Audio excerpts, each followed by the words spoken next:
And this is Tucker Carlson. And I brought up Kyle Rittenhouse specifically because Fox News and Tucker Carlson are giving Kyle Rittenhouse the boy next door treatment. And regardless of the American justice system saying that he was innocent, it is a fact that he killed 2 people. And it is a fact that Fox News and Tucker Carlson and all the people who support that are now elevating Kyle Rittenhouse to what I would call a level of deity, a level of idol worship. Let's take a listen to this clip. Oh, Kyle Rittenhouse. Tucker, it's so nice to meet it's you. Really good to meet you. I can't believe you're Big here. Fan of your show. Well, we're fans of yours, as you know. Yeah. Yep, that's me. You're probably wondering how I ended up in this situation. For most Americans, Kyle Rittenhouse is more meme than man. But in real life, Rittenhouse is a working class kid from the least privileged sector of our society. I worked at Six Flags as a custodian. I was a fry cook. I fried cheese curds, fish. Rittenhouse was a lifeguard and a firehouse cadet. He did this to support his family and to help his community. But under the rules of anarcho-tyranny, you're not allowed to protect your community. Protecting his community is just what Kyle Rittenhouse felt compelled to do. So tell me, Kyle. I've got a lot to say, but I want to yield the floor to you, Pastor Galloway. What are your thoughts about this turn of events? Jay-Z said, "I'm not black, I'm OJ." Okay. Like this is going to go down. You know, I remember where I was when OJ was acquitted. And I was in a classroom and we all cheered and my teacher had it on when she wasn't supposed to have it on. And we walked into other spaces and we saw white teachers crying in the hallway. Like, I can't believe this stand like that. And I say that because I see a very similar thing happening here where we're the ones now crying in the hallways and a certain sector are seeing this person who's responsible for the death of other folks. You know, regardless of what the court says, he's been acquitted of charges, right? But there is no question that those folks died at his hands, right?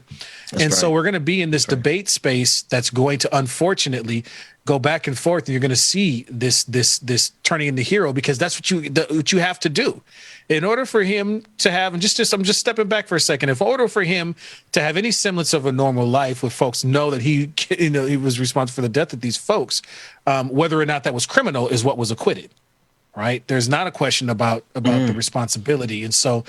And so this, unfortunately, is going to be a thing where folks, again, are going to wrap an identity project. This is what's happening. We're wrapping an identity project around this, and he's going to get used up.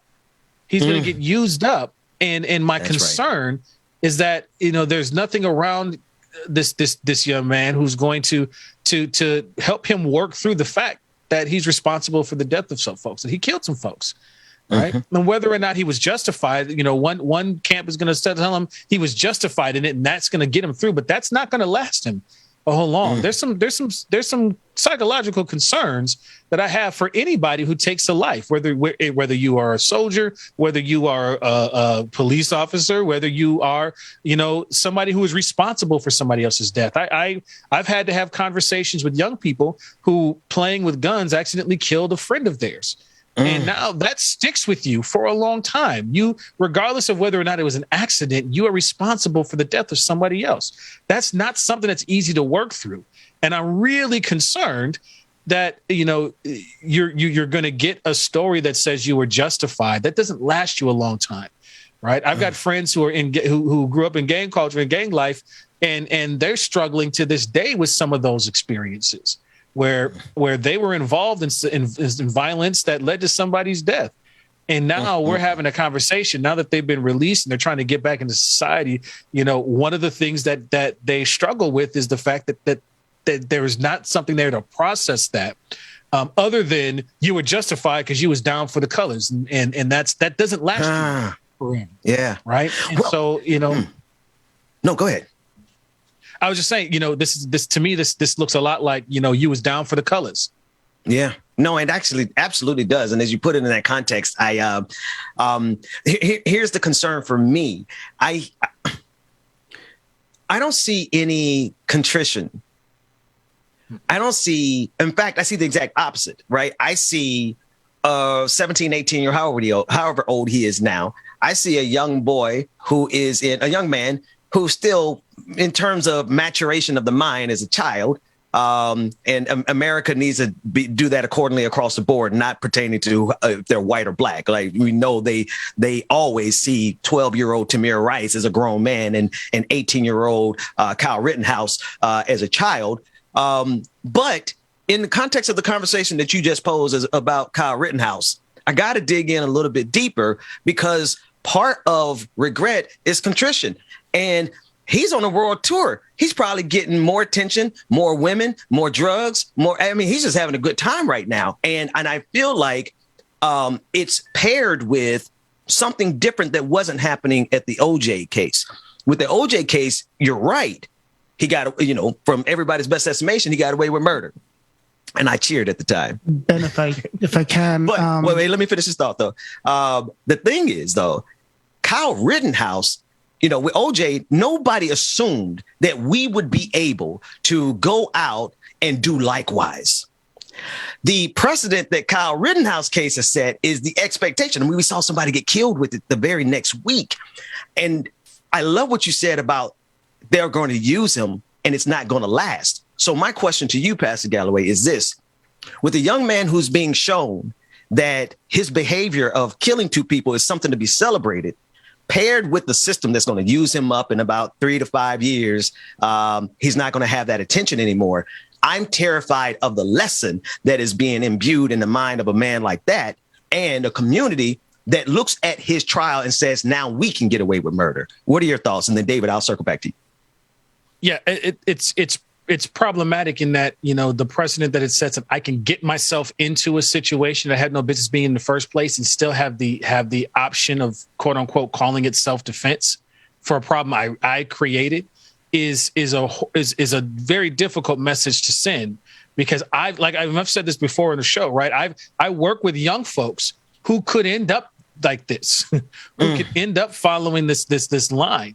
And if there isn't something that checks and say, I don't need to get insert myself into that situation to put on an identity, because nobody's presenting me with an identity other than this track. Like, I can see folks going down this road and I have to figure out how to interrupt that.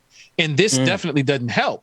At the same time, however, Ahmaud Arbery's killers, who created the situation in the first place, just like Kyle Rittenhouse created the situation that led to what happened there. But they were charged. And so that actually has come through in conversations with some of these very young folks, who look at that and they're arriving at, well, yeah, if they would have never got involved in the first place, if they would have left that to officers, everybody would have their lives right now. And now I'm like, okay, good. Because now we're having a different conversation and I'm seeing them internalize that. It was a very different conversation with Kyle Rittenhouse, because they were compelled to come to some defense and say, well, yeah, and this is why that happened. And Ahmaud Arbery case, the killing of Ahmaud Arbery, not the Ahmaud Arbery case, the killing of Ahmaud Arbery, and the charging of the folks who killed him, gave a pause, give a chin check to that thought process. And so, that's the concern that I have, is that this royal treatment that he's getting is going to encourage folks to get into and create situations where they can claim self-defense, because they see this as a line. And here's the thing: we're in this society, we're trending towards accountability. It may not be as fast as we need to, but we're trending that way. And it's not a good bet to make for yourself.